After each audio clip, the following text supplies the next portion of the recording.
Hello, everybody. Welcome to episode 1. We are going to start this episode by talking about my 2022 wrap up.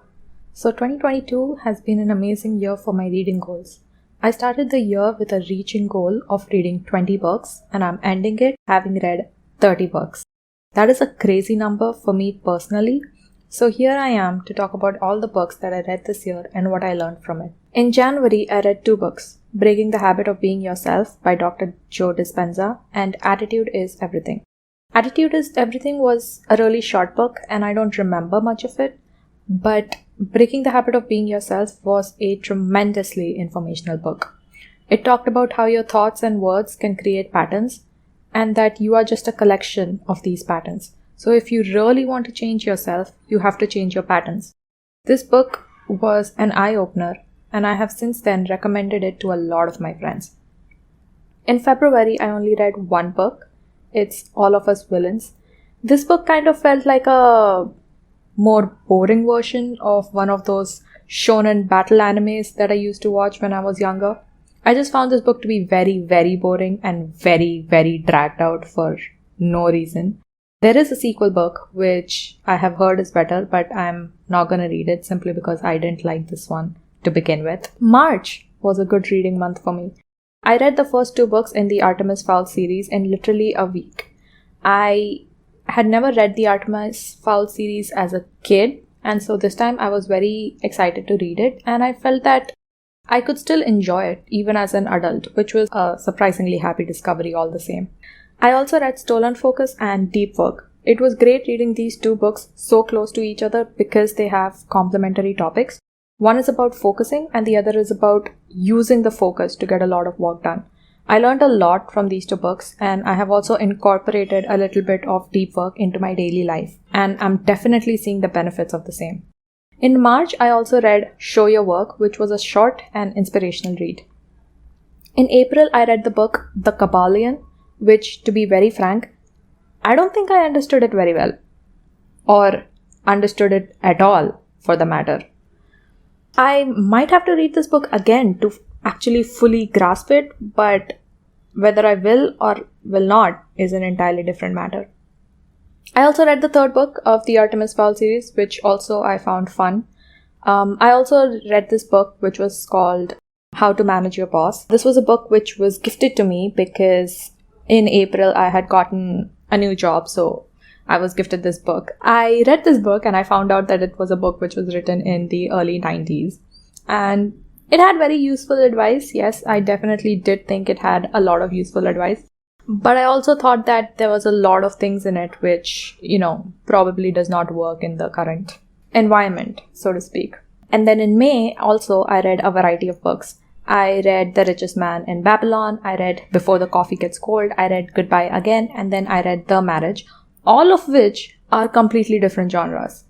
The Richest Man in Babylon is about creating wealth. Before the Coffee Gets Cold it's a fictional story of time travel in a way that happens in a cafe. Goodbye Again is a collection of essays, and The Marriage was a thriller novel. All of these are completely different genres, and everything said and done, I really enjoyed them. And May was probably my best reading month. In June, I read The Doll Maker of Krakow, The Little Prince, and Steal Like an Artist. They were all really good, and I don't really have anything to say about them. In July, I read 1 book and 2 mangas. The book that I read was How Successful People Think. The main thing that I learned from this book was that we should all take time to think and do nothing but think, and that gaining new experiences will develop our thinking process. There is a lot more in this book than just this, but these 2 things are the ones that I started applying in my own life. In August, I read only nonfiction. I read The Mountain Is You, Ask and It Is Given, The Magic of Thinking Big, and Love Yourself Like Your Life Depends on It. Out of these, I feel that The Mountain Is You and Love Yourself Like Your Life Depends on It are some of the best books that I have read this year. The Mountain Is You is about trauma and how to overcome it, and How to Love Yourself Like Your Life Depends on It is a self-explanatory title, and the book very much delivers on it. In September, I hit a reading slump where I only read 2 books, An Unsuitable Boy by Karan Johar, which I thoroughly enjoyed, and The 12-Week Year. Following this, I did try to apply the 12-week year, but I did it half-heartedly and therefore did not see any results. I want to try again actually this year, and I hope this time I do it better. In October, I didn't really read anything. In November, I started a few mangas, I started a few books, but I didn't really finish any of them. I did finish one book though. It was called The War of Art, which is a book about consistency, which I think is something I really needed in November. In December, I read this book called Work: How to Find Joy and Meaning in Each Hour of the Day. This book is about applying mindfulness in your everyday so that you can create more joy in your everyday. I think I really needed this because my work situation also changed in December.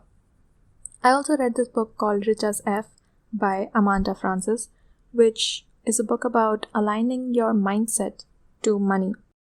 This book did not have any practical advice, but it did have a lot of journaling exercises, which I also enjoyed.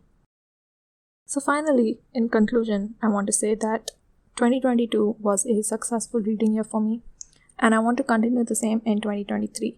But a lot of things in my life have changed, and therefore my goal will not. I had the goal of 20 books in 2022, and I'm going to keep the same goal in 2023 as well. So lastly, I'd like to say thank you to 2022 for being an amazing reading year, and I look forward to 2023 being an amazing reading year as well.